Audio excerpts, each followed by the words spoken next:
السلام عليكم ورحمة الله وبركاته. تحياتي لكل الناس الجميلة اللي منوراني عندي على القناة. زي ما احنا وعدناكم قلنا لكم هنصور لكم فيديو محترم بإذن الله تعالى لشاب صغير أو بطل من أبطالنا بإذن الله اللي واقفين للإنتاج أو للطلايق بإذن الله تعالى. طبعا يا جماعة دوت جري مش جري، عشان خاطر في ناس مفكراه جري. ده جري ابن جري، ابن جري. كلب قوي جدا. انا مش بقول كلب قوي جدا عشان انا موقفه او موجود عندي او الكلام من ده، لا.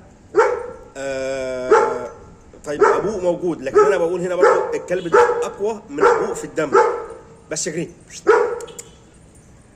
الكلب ده اقوى من ابوه في الدم. حتى لو انتم شايفين نبحة صوته لسه عيل صغير.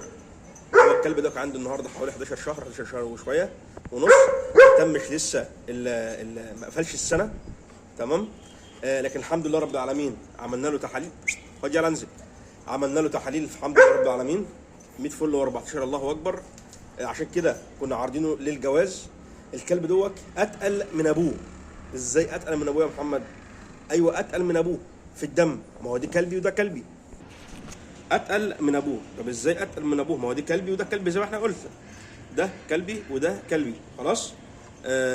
لكن لا، هنا الدم بيقول ازاي يا محمد؟ هنا الاب واحد، تمام. الاب جري، كلب كويس وكلب مميز، مفيش مشكله، تمام. ده كلبي وده كلبي. لكن هنا بقى الام عليها عامل كبير جدا. الام عليها عامل كبير جدا. هنا الام بقى كلبه محترمه من الكلاب المحترمه قوي.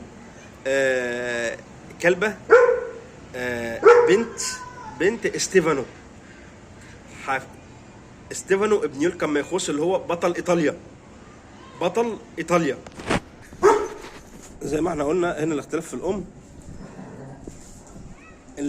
هنا الاب بقى، الاب زي ما قلنا يا جماعه الاختلاف هنا في الاب.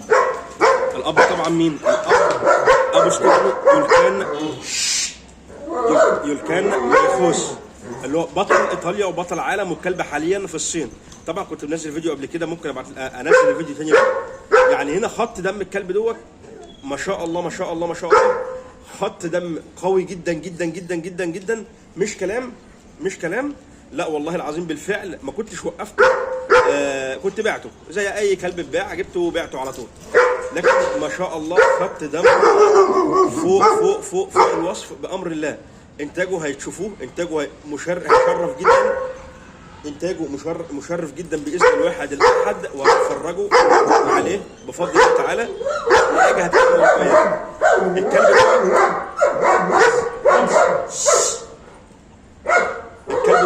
الكلب ده هو صغير. يعني اللي كان يشوفه كان مفكره كلب صيني، كان مفكره